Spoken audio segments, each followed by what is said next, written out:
Completando o que o Ricardo já disse na última pergunta, fiquei aqui com vontade de falar, mas falei, não vai ter uma mãe, estou te falando um pouquinho.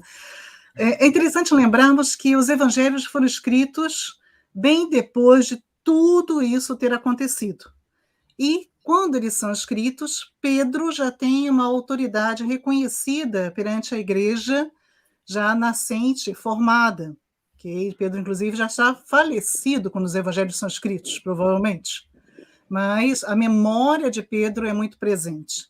E é interessante observarmos que os três evangelhos sinóticos, no caso, sim, eles trazem muito essa presença de Pedro como uma presença muito forte, como se fosse quase que para demonstrar essa liderança de Pedro perante os discípulos, demonstrar uma predileção de Jesus por Pedro, como o Ricardo colocou muito bem. Mas o evangelho de João é completamente oposto. No evangelho de João, por exemplo, quem declara que Jesus é o Cristo, essa declaração, não é Pedro que faz, é Marta, Marta de Betânia, uma mulher faz a declaração. Mas coisa mais interessante também, ainda vou chegar lá na questão do Pedro, que sendo aquele que fez o que pegou a arma. É interessante também que na ressurreição, o relato de João sobre a ressurreição também é muito diferente do relato dos outros três evangelhos. Ele é muito mais completo. É um relato de João que vai colocar a predominância de Maria Madalena como sendo realmente aquela a primeira a observar a Jesus ressurreto. Mas é também o Evangelho de João que vai dizer que Pedro foi aquele que duvidou da palavra de Maria Madalena. Maria Madalena volta, faz o que Jesus mandou, conta para os discípulos, e o que Pedro faz? Pedro duvida e vai atrás, para querer saber que história é essa, essa mulher louca está dizendo o quê, né? E o Evangelho de João conta que logo após o tal discípulo amado também vai atrás de Pedro. Mas é interessante que Pedro toma, como sempre, a dianteira, né, ou seja, Pedro não acredita nas palavras também de Maria Madalena. Então, é interessante que o Evangelho de João ele vai desconstruindo Pedro. É o que a gente percebe.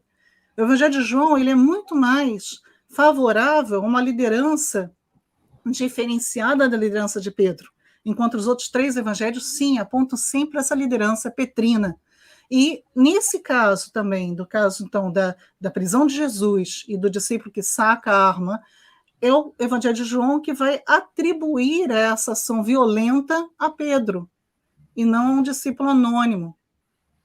E o Evangelho de João vai contar também sobre a questão do rapaz que foge desnudo, tem várias situações, né, que aparecem no Evangelho de João que nos outros evangelhos não aparecem. Então, realmente, para quem estuda o texto e faz essas comparações e lembra dessa questão de que os evangelhos são escritos muito posteriormente à vida de Jesus, são escritos posteriormente, inclusive, à morte de Pedro, a morte de quase todos os discípulos. Poucos estavam vivos, João estava vivo, né? Alguns outros vivos, talvez. E significa que há, sim, um conteúdo por trás do texto. Há, sim, uma espécie de uma história sendo contada nas entrelinhas desses textos. Então, Júlio, eu digo o seguinte, temos que lembrar disso, o Evangelho de João, ele realmente desconstrói o que os outros três constroem.